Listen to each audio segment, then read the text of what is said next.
dans le podcast Causer AMP Macnic qui vous ouvre les portes du Centre d'aide médicale à la procréation de Martinique. Gynécologues, biologistes, sages-femmes, nous donnons la parole à ceux qui vous accompagnent chaque jour, derrière la technique, des visages, des métiers et des réponses à vos questions. Comprendre le parcours, lever les tabous et avancer ensemble, ici, chez nous, un voyage au cœur de la transmission.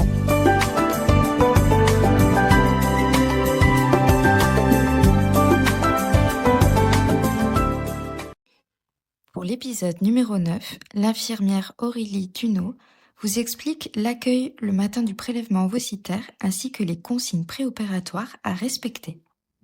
Bonjour, moi c'est Aurélie, je suis infirmière et je travaille en ambulatoire.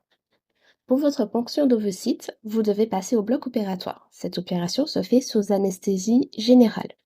Pour cela, il est primordial de respecter les consignes préopératoires suivantes. Être à jeun, cela signifie arrêter toute alimentation solide 6 heures avant l'opération.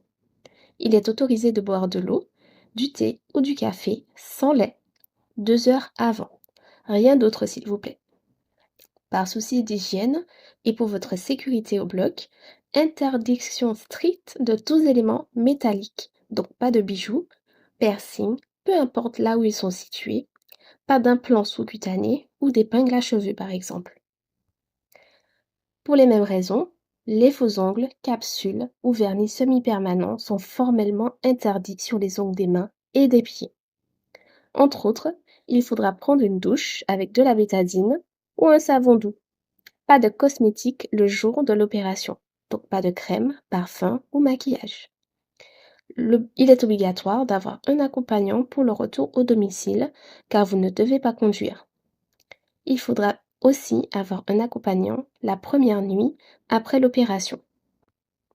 Concernant le jour de l'opération, la veille, vous recevez un appel de l'infirmière d'ambulatoire qui vous rappelle toutes les consignes et vous donne l'heure d'arrivée dans le service.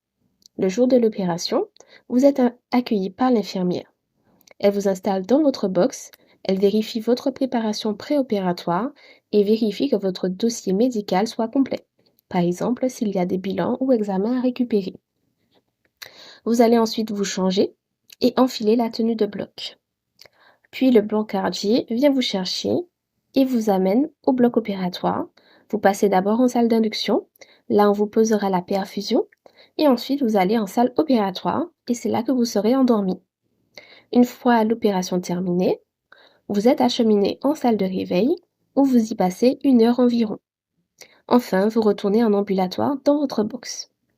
La surveillance se poursuit jusqu'à votre sortie. Durant la surveillance, une collation vous est offerte. Si vous voulez vous procurer autre chose à manger, c'est possible. La collation inclut un sandwich, une compote, un yaourt, un jus et une boisson chaude. Pour info, le chirurgien peut parfois insérer une mèche vaginale dans le but d'éviter les saignements. C'est à peu près le même principe que tampon, donc ne soyez pas surprise. C'est l'infirmière qui vous l'enlèvera avant votre sortie. Pour celles qui sont dans une démarche en couple, le compagnon aura les consignes par le laboratoire pour l'heure du recueil de sperme. Pour récupérer la mallette contenant vos ovocytes, il lui est demandé de rester dans votre box le temps que le prélèvement soit fait au bloc. Ensuite, l'équipe lui remet la mallette dans le sas du bloc et il doit ensuite l'acheminer au centre PMA.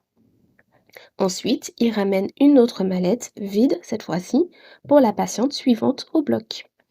Quand toutes ces étapes sont terminées, il a le choix de rester vous attendre à votre box ou de partir et de revenir vous chercher lors de la sortie.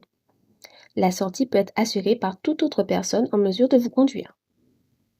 Prévoyez de quoi vous occuper, un livre, des mots croisés, des écouteurs, un chargeur de téléphone. Car dans le meilleur des cas, la sortie s'effectue entre midi et 14 heures.